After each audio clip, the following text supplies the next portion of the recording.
Obviously, unless people have ideas of where else we could get money, it has to come out of somewhere.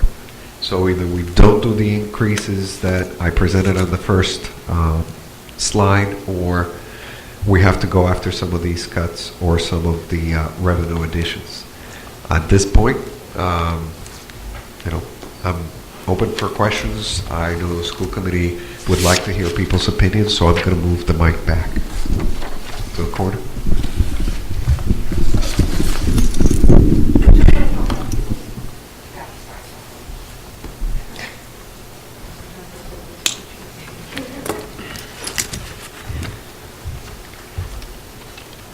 Thank you for that, Dr. Colley. Does anybody have anything to ask now or comments now? Wait till after Anyone? Now's your time. Now's the chance. Hi. Hi. For anyone that doesn't know me, I am Jane Dufault. I'm the kindergarten integrated art specialist at the Macomber. I probably have been here longer than anybody. I think I've earned that distinction. I have been here since 1977 in the system teaching. And I have done music, I've done integrated arts. I have lost my job with cuts. I mean, this has happened. I've been through it, I've seen it happen. We really don't want to go that route. And as Mrs. Weaver mentioned, the benefits, not just only of music, of the arts. There is so much research now that shows if you want to get your MCAS scores higher, my thing is get them involved in the arts more. There's just so much good research that shows that. I have had students that have said to me, I went to the high school and what got me in was knowing that I had band today. I've had students that have said that to me. I've had parents of children, I mean, their parents know I have their children, and when I see them, usually the first remark is, "Oh, you're still here," and then they tell me, "You know what? I remember standing on that stage with the recorder. I remember I was the elf in the Santa play." Those are things that they remember. They stood on the stage. They've performed, they've gained confidence. I mean, you could go on and on about the values of the program, and I would really be very disheartened to see that, that end. I mean, I'm getting close to retirement, but I want to see that. I want to see that continue. It's so valuable. As even music therapy, we've had students that that had difficulties within the classroom academically, but you put them in music class and they blossomed. It was so helpful to them, and it does. It helps them with reading and math, and it's really so important. And I would really sincerely ask you to consider not making that one of your cuts, because if we don't have that foundation, it's just like expecting children to read without introducing the letters of the alphabet. That foundation has to be there. You have to go from the bottom up, and you can't expect these children to be knowledgeable about the arts if they don't get that foundation right from kindergarten, even preschool on up. They need that. So if you could really consider that, I would like to see that not be, I know there have to be cuts somewhere, but if you could really consider that as a committee, not to make that one of them. Thank you. Thank you.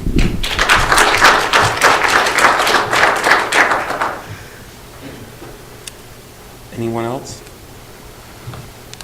I agree with you.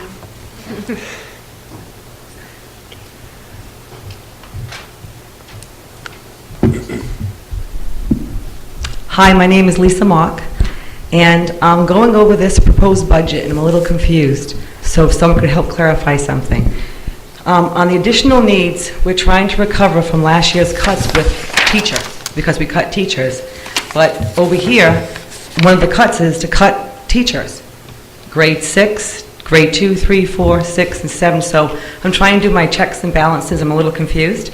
Also, I'm looking at this, and this district improvement plan, I'm sure it's a great thing, and it would enrich everyone, but at what cost? Isn't it a nice to have? Aren't some of these things nice to have things? I mean, even inclusive of salary increases in this economy. I mean, still, things are getting better, but they're not good. They're far from it. We see things happening. Look what's happening in Wisconsin. I just think that, at what cost? I mean, these cuts you're talking about, these are detrimental to the school. So how can we improve it in one area and do all this in another? I just don't understand the rationale or the direction you're taking with this improvement plan and the other cuts. And if you can clarify the cuts on one end to return some teachers and then suggesting we cut some teachers. So I don't know if I'm reading this correctly or I'm confused. You are. Basically, when we do this exercise, I need to put in front of the school committee options. And unfortunately, would I like to have the whole $577,000 there? Absolutely.